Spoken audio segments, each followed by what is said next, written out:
Il a été recruté pour plus de 100 millions d'euros à l'été 2018. Le but?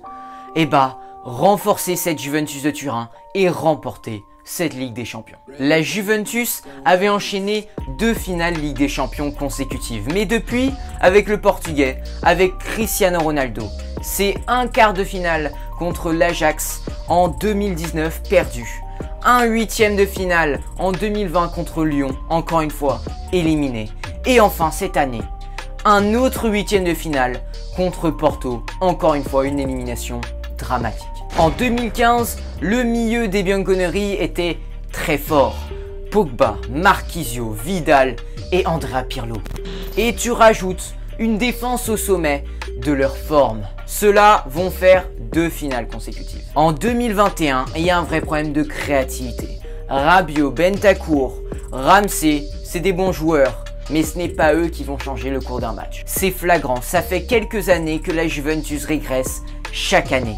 La Juventus perd en qualité chaque année. Depuis que Ronaldo est arrivé en fait, ils ont perdu en qualité et en quantité cette Juventus. À tel point qu'on pourrait se demander à ce jour, est-ce que Cristiano Ronaldo handicape-t-il cette Juventus? Est-ce que c'est l'heure d'un départ? C'est ce qu'on va voir dans cette nouvelle analyse. Bienvenue à Footland, le monde du football.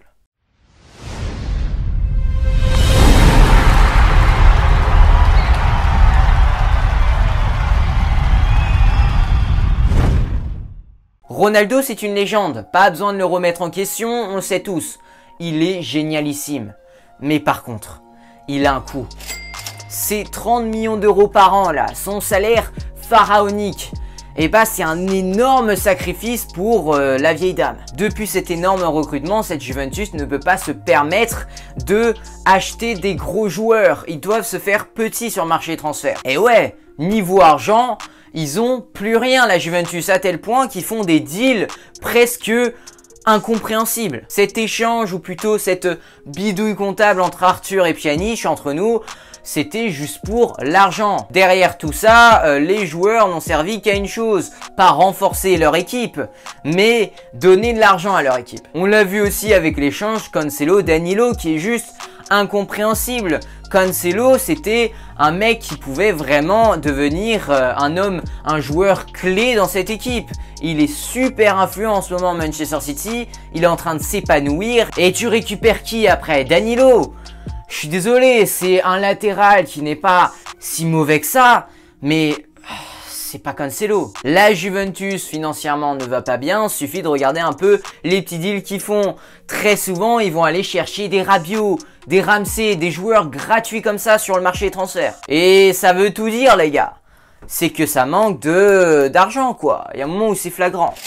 Et résultat, elle a perdu absolument dans tous les secteurs. Donc finalement, dire que Cristiano Ronaldo handicape cette Juventus, bien sûr que c'est faux, puisque il a quand même marqué tous les buts de cette Juve en phase éliminatoire de la Ligue des Champions avant cette confrontation contre Porto. Mais économiquement, il a plongé cette Juve, à tel point que la vieille dame réfléchit sérieusement à se séparer soit de Dybala, soit de Ronaldo cet été. Et c'est logique. De base, recruter Cristiano Ronaldo pour 100 millions d'euros, il faut le dire, c'est rien. Même Cristiano Ronaldo, à l'origine, il était vraiment surpris que le Real Madrid le laisse partir pour si peu. Pour 100 millions d'euros, on peut dire que le Real Madrid l'a bradé presque. Si Neymar en vaut 200 et quelques, Ronaldo en vaut bien 300 millions d'euros entre nous. Donc voilà, c'était un coup exceptionnel, c'était un peu l'occasion ou jamais. Il va peut-être vieillir, mais pourquoi pas? Pourquoi pas? Parce que finalement, tu as des joueurs comme Ibrahimovic, ils vieillissent, mais finalement, ils sont toujours au top de leur forme. Et d'ailleurs, Cristiano Ronaldo, c'est toujours le cas également. Mais bon, les gars, entre nous, le Suédois et le Portugais, ils ont pas le même coup, hein. Mais à mon avis, c'était quand même une stratégie assez court-termiste de recruter Cristiano Ronaldo. Un jour ou l'autre, tu sais très bien que ses performances vont baisser. Et donc, vraiment le recruter et vraiment tout mettre, parce qu'ils ont tout mis sur lui, hein, ils ont mis tout leur argent sur lui, c'était ultra risqué. Imaginez un peu si derrière la Juve, finalement, elle ne gagne pas la Ligue des Champions et enchaîne les désillusions. C'est même pas imaginer, c'est ce qui s'est passé en fait. La gestion de la Juventus est vraiment remise en question par les tifosi et c'est très rare qu'ils sont agacés. C'est très rare qu'ils sont frustrés parce que faut le rappeler un peu, il y a plus de 10 ans, la Juventus était en série B. Ils ne sont revenus qu'en 2010-2011 avec le titre et depuis cette hégémonie n'a cessé de se prolonger. Et déjà les gars, la saison dernière la Juventus était prenable, hein. Beaucoup de clubs italiens s'en mordaient les doigts parce qu'ils ont vu peut-être que c'était la seule saison, la seule chance qu'ils puissent remporter le Scudetto. Mais finalement non, parce que cette saison c'est pire. L'année dernière ils étaient prenables, mais cette saison ils sont extrêmement friables, c'est différent. Et l'Inter Milan à côté, ils demandaient que ça. Ils sont partis maintenant très loin, ils sont à 10 points.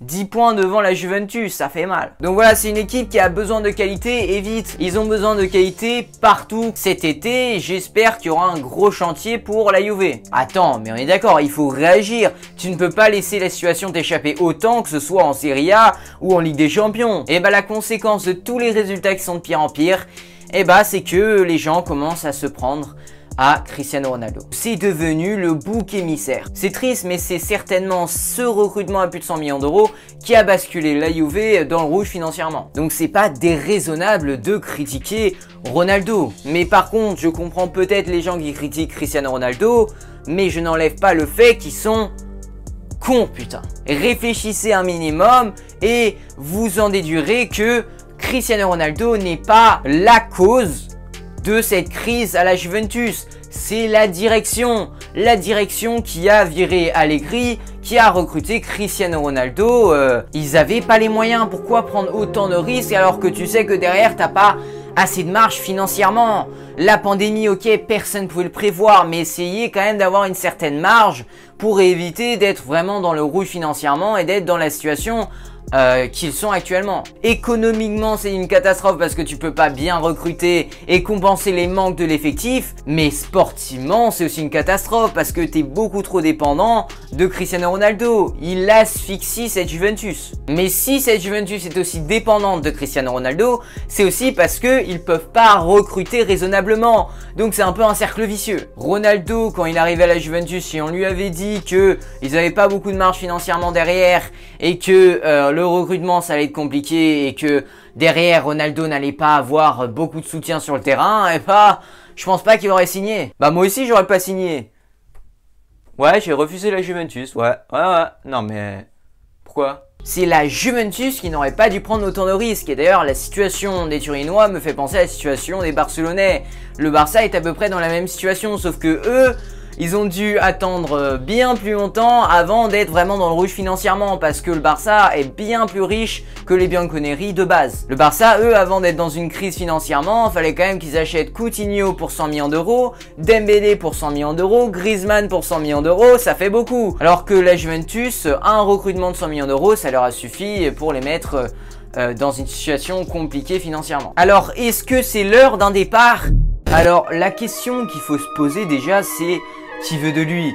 Il a quand même 36 ans, il a un énorme salaire et surtout il faut une équipe qui est prête à tourner son jeu autour de lui. Parce que oui, à la Juventus, si Ronaldo est toujours aussi performant, c'est aussi parce que Sarri et Pirlo l'ont mis dans les meilleures conditions. Alors il y a beaucoup de rumeurs en ce moment autour du Real Madrid, donc on va se poser la question, est-ce qu'un retour du Real c'est bon pour lui et bon pour le Real? Est-ce que c'est une bonne idée? Alors je vais être clair et net avec vous, à mon avis il n'aurait jamais dû quitter le Real Madrid de base. Il aurait dû finir sa carrière européenne au Real Madrid comme est en train de faire Messi au FC Barcelone. Mais bon, il est jamais trop tard et il peut toujours revenir au Real Madrid, d'où les grosses rumeurs autour de ce retour de Ronaldo au Real Madrid et c'est une bonne idée. Pour moi, c'est la meilleure solution en fait. À voir s'il préfère aller au Real Madrid ou rester à la Juve pour une question d'orgueil.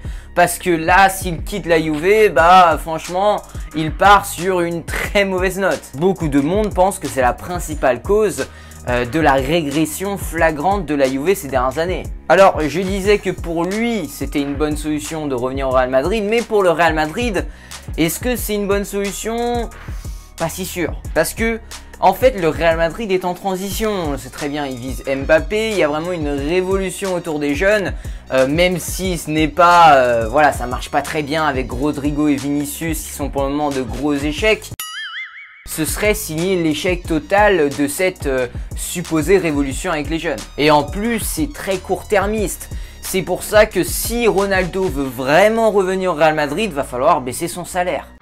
D'autant plus si Kylian Mbappé débarque ensuite chez les Madrilènes. Parce que oui les gars, Kiki va aller au Real Madrid. Je suis désolé mais je pense pas qu'il va rester longtemps au Paris Saint-Germain.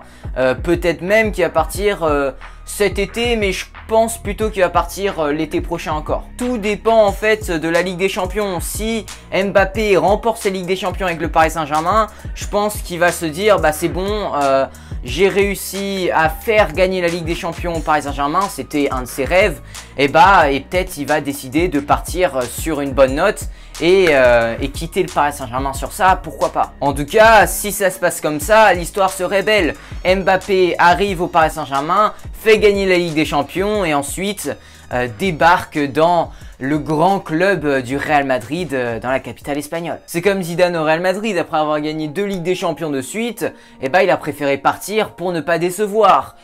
Mbappé va peut-être faire pareil, si le PSG gagne la Ligue des Champions encore une fois, ce qui n'est pas certain du tout. Donc ouais, finalement, ce transfert de Ronaldo, s'il advenait au Real Madrid, ça peut être vu comme juste une propulsion quelques années en arrière. Mais bon, entre nous, Ronaldo, il fait quand même partie du top 5 des meilleurs joueurs d'Europe, hein. On va pas se le mentir, et en plus, il faut le dire, son charisme et son leadership manquent cruellement à ce Real Madrid. Alors Hazard de son côté, voilà, il n'a pas réussi à prendre la succession de Ronaldo, il faut le dire, et Benzema c'est peut-être l'un des seuls dans le front de l'attaque qui vraiment porte cette équipe. Imaginez un peu Ronaldo dans cette équipe, je peux vous assurer que ce serait un ouf de soulagement pour Zidane et ses joueurs. Mais par contre les gars, si Mbappé arrive au Real Madrid, il faut que Ronaldo accepte de baisser cruellement son salaire et surtout qu'il accepte de jouer pour Mbappé, de se mettre au service pour Mbappé. Parce que si Kylian arrive, ce sera vraiment lui la tête d'affiche de ce Real et plus Cristiano Ronaldo. Finalement, Cristiano Ronaldo deviendrait le lieutenant de Kylian Mbappé. En tout cas, si t'es un Madrilène, je suis sûr que ça te fait saliver un duo Kylian Mbappé et Ronaldo. On le sait, hein, Mbappé a toujours admiré Ronaldo et ce serait vu comme une sorte de passation de pouvoir. Mais bon, est-ce que Real Madrid serait capable de recruter Ronaldo et Mbappé à la fois? Et est-ce qu'il serait prêt à finalement renoncer à cette stratégie autour de jeunes comme Vinicius et Rodrigo? C'est pas si sûr, on verra bien cet été. En tout cas, si on assiste à un retour de Ronaldo, ce serait juste magnifique. Si vous avez des idées d'analyse de vidéos que je pourrais faire, n'hésitez pas dans les commentaires, je regarderai ça avec plaisir. Ce week-end, je vais pas sortir d'émission sur la Première Ligue, je vais sortir ça normalement la semaine prochaine. Là, j'ai préféré m'attarder sur la Juventus. Voilà, je pense que cette émission sur la Première Ligue va avoir lieu tous les 2 semaines environ, le dimanche à 18 h. Et je devrais aborder le cas Liverpool la semaine prochaine, du coup, dans l'émission du monde de la Première Ligue. Parce qu'on le sait, Liverpool, là, c'est une catastrophe. Est-ce qu'ils vont se retrouver en Ligue Europa, voire pire, plus bas encore? C'est ce qu'on va voir dans cette nouvelle émission la semaine prochaine. Si vous avez hâte de voir ça, cliquez sur la cloche de notification pour être sûr de ne pas rater ça. Voilà les gars, c'est la fin de cette vidéo. Si ça vous aura plu, posez un petit like et surtout, abonnez-vous pour ne rater aucune de mes prochaines vidéos et avoir une vue d'ensemble sur le monde du football les gars. Moi je vous dis à la prochaine pour une nouvelle analyse palpitante. D'ici là, prenez soin de vous les gars. Ciao.